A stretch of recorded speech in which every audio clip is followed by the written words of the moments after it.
বাংলাদেশের স্বাধীনতা যুদ্ধে অংশগ্রহণকারী যে সকল মুক্তিযোদ্ধাগণ রয়েছেন তাদের মধ্যে অসামান্য ভূমিকা পালন করার জন্য যে 7 জন বিশিষ্ট উপাধি দেওয়া হয় তাদের মধ্যে মহিউদ্দিন জাহাঙ্গীর অন্যতম। আজকের এই কন্টেন্টটা থাকছে মহিউদ্দিন জাহাঙ্গীরের সমাধিকে নিয়ে। চলুন দেখাই এবং আলোচনা করি মহিউদ্দিন জাহাঙ্গীরের সমাধি।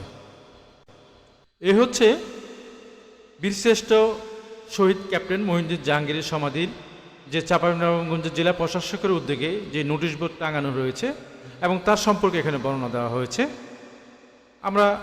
আমি আলোচনা করব এই বিষয় নিয়ে।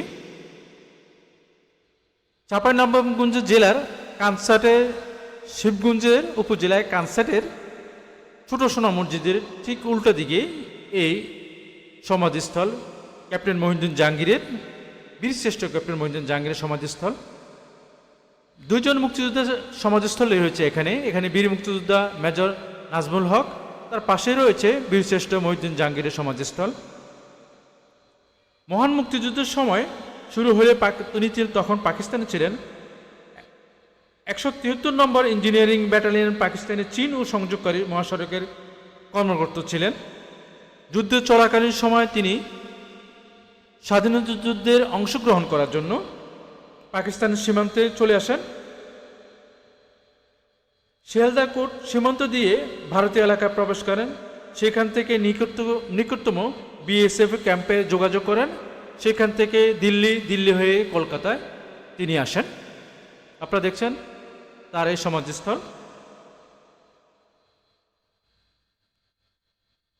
আমার আজকের এই কন্টেন্টটা থাকছে বীরশ্রেষ্ঠ মহিউদ্দিন জাহাঙ্গীরকে নিয়ে।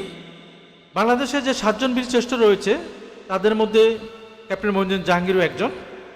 আমার এই চ্যানেলে 7 জন বীরশ্রেষ্ঠের সমাধিস্থলে রয়েছে, আপনারা আশা করি দেখবেন।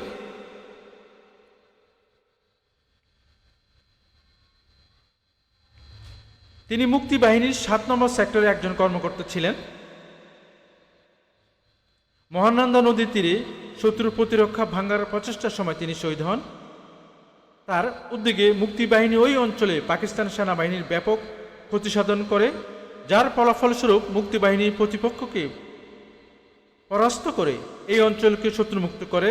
তার সম্মানে ঢাকা বিশ্ববিদ্যালয়ের প্রধান ফটকে বীরশ্রেষ্ঠ শহীদ জাহাঙ্গীর গেট।